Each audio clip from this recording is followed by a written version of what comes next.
Good morning, everyone. Happy Saturday, Creator Mom. It's kind of a dark morning. It's cloudy. Anyways, I was going through tapping videos this morning. That's the freaking fly strip behind me. Those things are gross. Sorry. We had freaking flies, and I was like, we have to kill these things ASAP. Anyways, I was going through tapping videos this morning, and I found one that was labeled tapping for sexual trauma. And I was like, it was interesting because I noticed that when I was thinking about sexual trauma, I was like, my first initial thought was like, oh, it wasn't that bad. I shouldn't call it sexual trauma. Like, that sounds so excessive. And I think I've talked about this in other videos, actually, like in another way. Only the narcissistic parent has the right to call what they went through trauma, because she went through way worse. And I thought to myself, then I stopped and observed my thoughts, and I thought, why would I be thinking about her first? You know what I'm saying? In a video that I'm listening to about me, or you know what I mean? Why would I think about her? Because I think it's just that you're never allowed to feel like the one who's been done wrong when you're in a relationship with a narcissistic parent. Like, that's just unfathomable that you would be the one who'd been done wrong. They have been done so wrong by others and by you. They have been disrespected by you. How dare you think that you have a right to feel like you've been done wrong, you know? And not that that's a good place to even stay in, but yeah, you know, it's just like, you're not allowed to think that you were like a little, like a victim or anything like that. Like, you were given the best life. You were given a life that was better than the life that they had. So you should be grateful.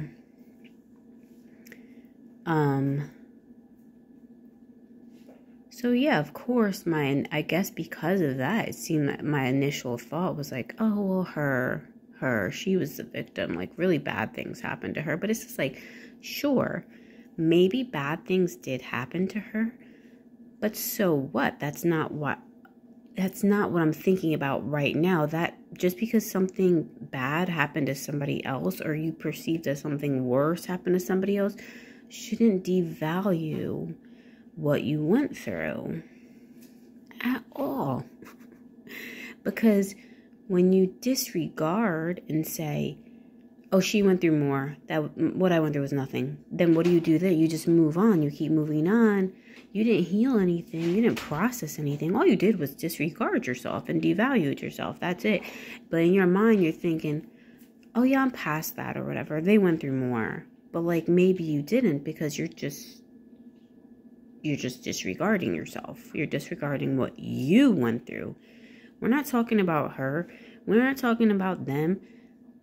That's their trauma to process, right? Like, you don't have to process their trauma or think, well, theirs was worse. I feel for them and I disregard myself because what I went through is nothing. Like, I think that might be a bad attitude to have towards ourselves, right? Like, we're not worthy to even process the pain that we experience, because the pain we experience is only like a little bit. You went through nothing. You went through nothing compared to them. That's bullshit. That's Bolshevik, whatever. Doesn't matter. It just does not fucking matter.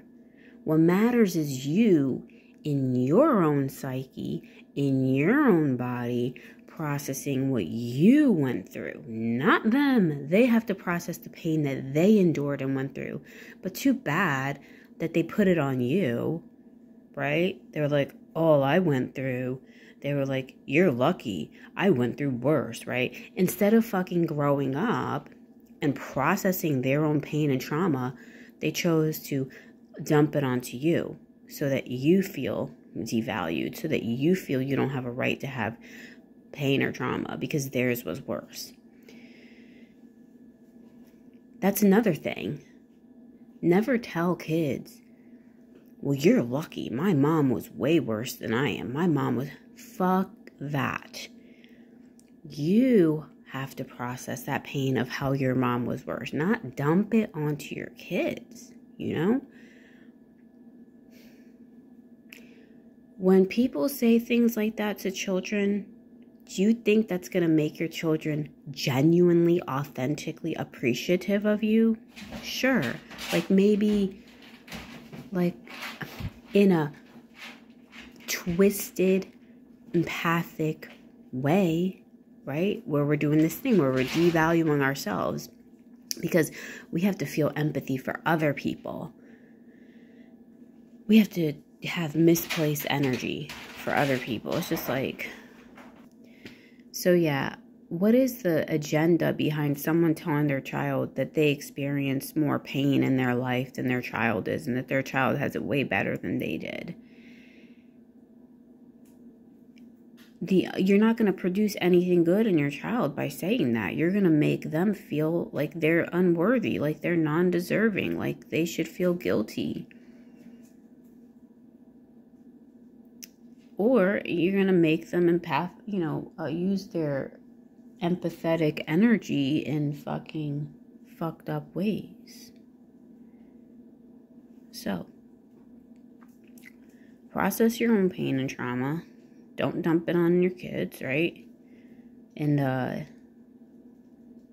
hope that, let me see what my dog's doing. Just making sure. Hope that the generations do get better and better. That's a good thing. But using it as a weapon, saying, oh, you had it better than I did, is, that comes from a sour place. You know it. And you're not thinking about your kids' mental health when you say that. And you should apologize to them if you said something like that to your kids. I know we can... And maybe you don't have to be narcissistic to say something like that to your kids. Maybe it slips out in a moment of anger when you feel like your kids are just, not being thankful enough, or you feel like you're trying really hard and you're not feeling appreciated. Acknowledge how you're feeling to yourself or whatever. It's like, or apologize. I'm sorry I said that to you. I should not have said that to you. I was just feeling a certain way. I was feeling underappreciated. That's my problem, Kids are not there to make you feel a certain way. They're not there to make you feel appreciated. No one is there to make you feel any kind of way. So, and that's the thing with narcissistic parents, at least mine, mine was very needy, She, dare I say, I think she needed me in order to feel loved or love. And even, Casey, what are you doing? Check on her. Even at a young age, I was repelled by her neediness. I can't believe I knew that instinctively. And I always put myself down for that because she put me down, right? Her neediness and need for affection from me repelled me. I was repelled by that. I was disgusted by that in a way. Because that's what desperation energy does. It's like, that's not what your kids are there for. They're not there to make you feel loved. And then when you don't feel loved by them because they don't respond the way that you want them to your needs, you call them a name. You say, you're cold like your grandmother. You're so cold, right? Then they have the audacity to put their mother's identity onto you and say, you're cold like my mother, like your grandmother. Like, wow, that's a lot. That's a lot. That's a lot of trauma dumping. Instead of being like, whoa, Nelly, I said that and I'm so sorry I said that. I should not do that. I should deal with my shit. You know, because obviously I have stuff to process because I'm looking to you to make me feel loved, and that's backwards. You don't want to hug, and that's okay. You have a right to not want to be hugged, you know? No.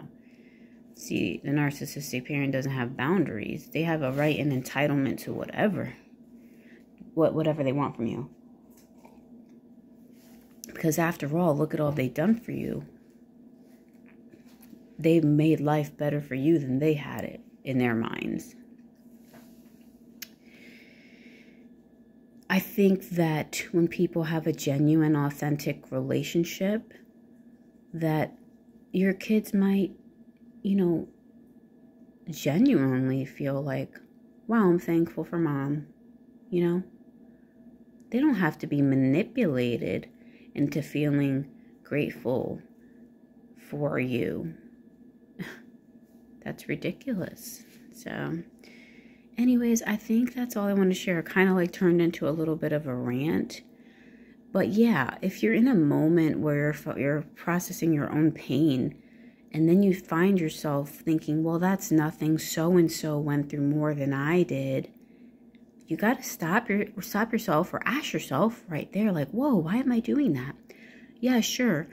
Those people experience pain for sure, but I need to process my own pain, and my own pain is valid, and I need to stop disregarding it and actually face it and go through it and process it and love myself, you know? And allow other people to process their own pain. Like, I don't have to hold other people's pain up higher on a pedestal than my own.